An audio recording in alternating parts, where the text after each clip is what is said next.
Você acha mesmo que a sua intolerância vai nos fazer abaixar a cabeça? Existe uma pergunta que todos nós deveríamos fazer.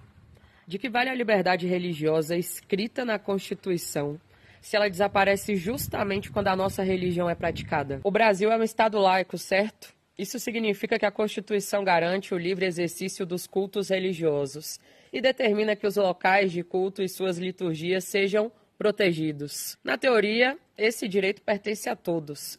Mas na prática, a nossa história mostra que nem sempre foi assim, né? Nas últimas décadas, anos, meses e dias, vimos autoridades e civis interrompendo cerimônias religiosas, entrando em terreiros sem o devido respeito, coagindo praticantes, apreendendo ou quebrando os nossos atabaques, destruindo as nossas imagens sagradas e tratando os nossos símbolos religiosos como se não tivessem nenhum valor. E isso não é opinião, não é teoria e muito menos narrativa. Isso é arquivo. Lá em 1890, quando a República mal tinha saído da maternidade, o Brasil aprovou um novo Código Penal. E sabe onde as nossas práticas religiosas foram aparecer? Dentro de um capítulo chamado Crimes contra a Saúde Pública. Pois é.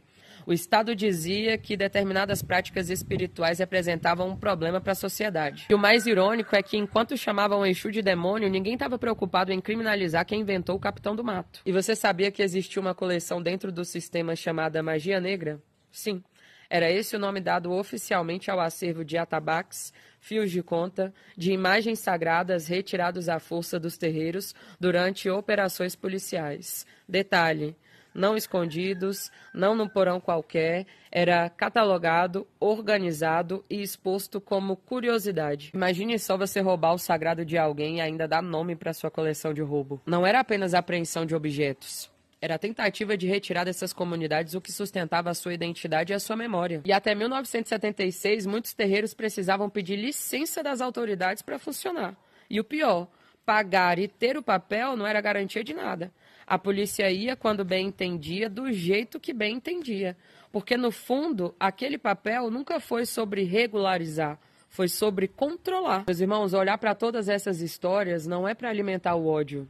É para entender o porquê determinados acontecimentos ainda machucam tanto. A nossa Constituição hoje, no artigo 5º, diz que é inviolável a liberdade de culto e que o Estado tem obrigação de proteger esses espaços. Bonito no papel, só que enquanto isso nós vemos autoridades chutando portas de terreiro como se a tabaco fosse arma e padê fosse droga. Para quem conhece a história dos nossos ancestrais, tudo isso desperta uma memória coletiva de um tempo que existir já era motivo para ser perseguido. E aí eu pergunto, né, como que um país consegue escrever na própria Constituição que a liberdade religiosa é inviolável e ainda permitir que tantos de nós tenham medo de exercer esse direito? E só mais uma coisa, a existência de todos nós candomblecistas, umbandistas, juremeiros, quimbandeiros, batuqueiros, tamboreiros, mandingueiros, catimbozeiros, filhos e filhas das mais diversas tradições de matriz africana e afro-indígena, somos sim a maior prova de que nossos ancestrais venceram a tentativa de apagamento. Eles sobreviveram à escravização, à perseguição, resistiram às correntes, às proibições, aos preconceitos. Você acha mesmo que a sua intolerância vai nos fazer abaixar a cabeça?